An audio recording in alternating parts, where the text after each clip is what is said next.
Hello again. It's another beautiful, beautiful power ranking kind of day. And today, we're talking about the San Francisco 49ers. Coming in at fourth overall, I think. I think we're at four. I'm pretty sure. Is Coach Jordan and the San Francisco 49ers. So how could the Niners have fallen to four? This is one of the most upgraded teams coming from last season. They had a really dominant regular season and then just kind of fell apart at the end. And we'll get into that. Let's talk about their roster upgrades and the things that they were able to do, as the Niners got more trades last season than anybody. But to start off, let's talk about where they've gone over the course of the iteration. The San Francisco 49ers are the most nerfed team in the NFTGL by base roster modifications. We get rid of Ken Norton, we get rid of Steve Young, we get rid of Merton Hanks, and we get rid of Jerry Rice. Now, some of the other teams, we downgrade fewer guys, but the downgrades are way more significant than some of these moves are. In this case, Steve Young gets downgraded to Dave Brown. Dave Brown is the worst starting quarterback in the game. There are many quarterbacks that are worse than Dave Brown, but Dave Brown is the worst starter.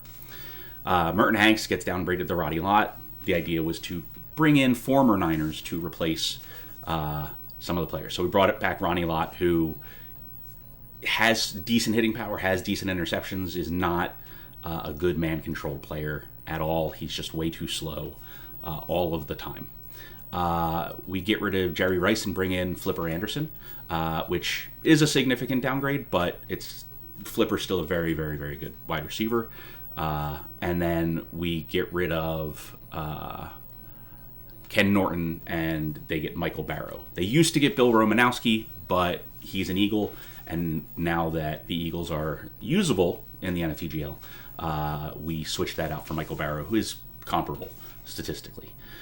So those are the base moves that we do to update the 49ers in the NFTGL. After that, Coach Jordan is the second most handicapped coach in the league. He had 3 required downgrades for his team, and at the time, the 3 highest ranking players on the team, excluding offensive linemen, were Dana Stubblefield, Tim McDonald, and Flipper Anderson. So he downgraded those players into Dan Salimua, Greg Jackson, and Carl Pickens. The Carl Pickens move was actually a really smart move because he upgraded his receptions, downgrading his speed for an overall downgrade, but he got higher receptions on the team than he previously had. The Greg Jackson move was very similar to that. He lost Tim McDonald, but he picked up Greg Jackson, sacrificing a lot of hitting power to an almost invaluable or not valuable 44 hitting power in a safety, but got 63 interceptions in Greg Jackson, which the Niners defense definitely needed. And then Stubblefield for Sally Moo is just a solid move.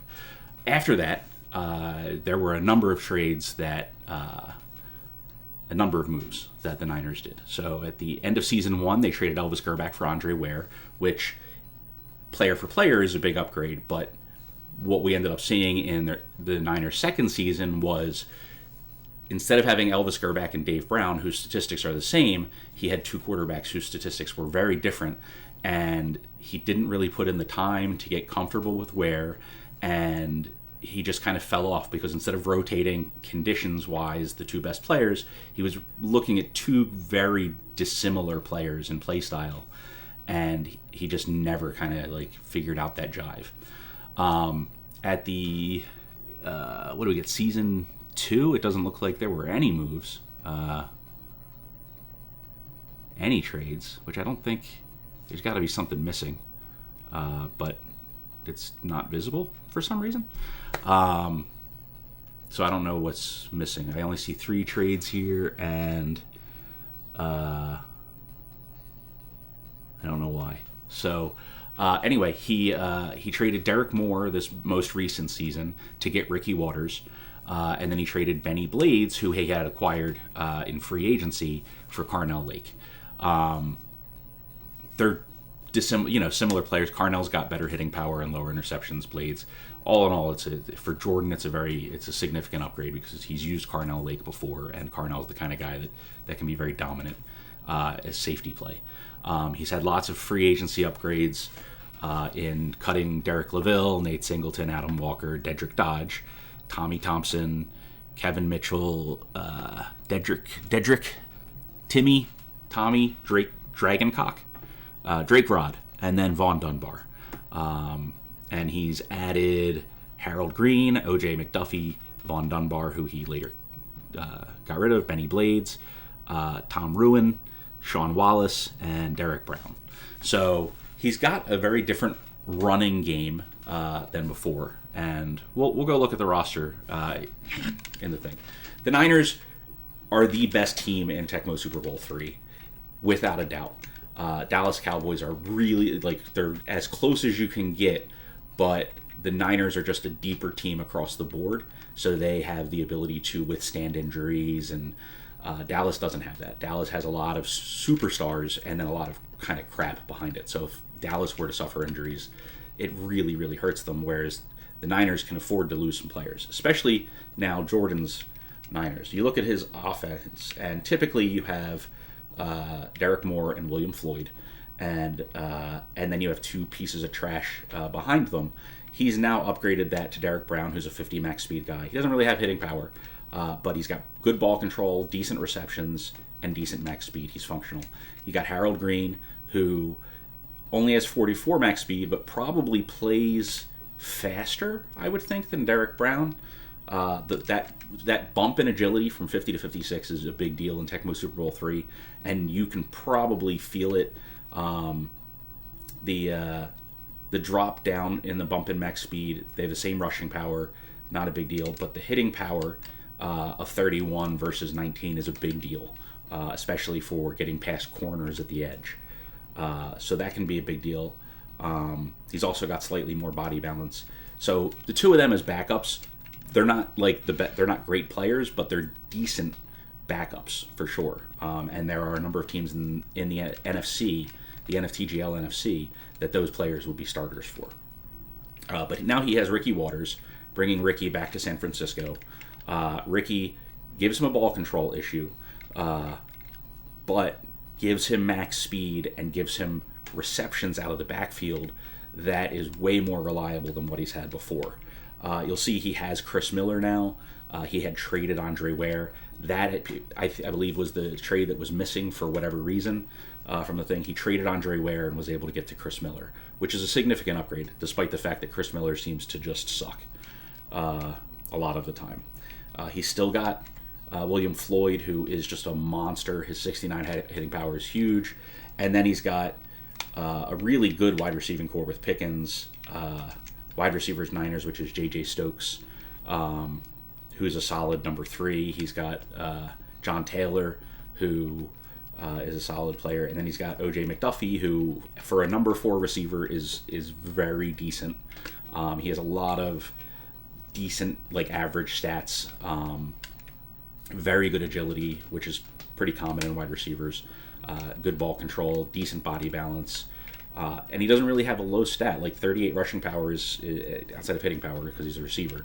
His rushing power is the only stat below 44, which really puts him in a position where he's just going to be a decent player anytime he gets the ball in his hands. He's not going to be a game breaker, but whatever. Then you got Brent Jones at tight end. So basically with the Niners, what you get is a really, really all-around solid roster. And defensively, there is I would say where they struggle, but he's got Ronnie Lott, and as I said, isn't really man usable, but has really good hitting power and interceptions for safety. He's got Greg Jackson. Marquez Pope and Eric Davis are both solid drone defensive backs with 38 and 44 interceptions and decent speed stats for even a man control player. Their speed stats play pretty well. And I would imagine part of that is their agility, as they both have 56 agility, which is kind of like the clutch number. Clifford Hicks stinks, but then he's also got Carnell Lake. Carnell Lake gives him a legitimate every down player. 44 interceptions is kind of like the bare minimum of what you want out of an every down defensive back.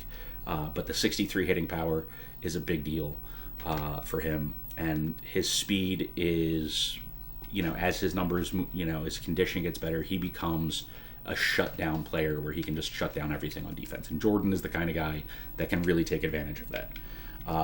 Linebacker, he doesn't really have great linebackers. He's got Plummer and Woodall, who both played decently as drones and can occasionally be good.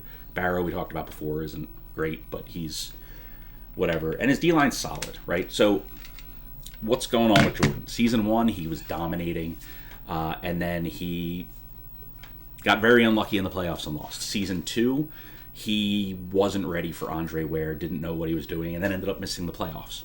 And then in Season 3, he dominated pretty much the entire season, had the lead in his division, and then in the final week of the season, he had the division stolen from him. He lost his final game of the regular season, and then he went on to play against the same person in the playoffs in the Bears, the defending champion Bears, and lost again. So where last iteration Jordan was Bill's kryptonite, this iteration Bill has kind of, at least last season, was giving Jordan a hard time. So Jordan has one season left with the San Francisco 49ers to try and win a Man Bowl. He has never gone an entire iteration without winning a Man Bowl. And thus far this iteration, he hasn't even made the Man Bowl. So, we'll see where things go. That's kind of what we want to see in this league is more variety. And we'll see what happens. But so far it seems to be working, and Jordan is struggling. But if Jordan wants to win it, if he really wants to go out there and get a W, get a chip with the San Francisco 49ers, he is absolutely capable of it. And I believe deep down inside that is why all of you want to have sex with Jordan.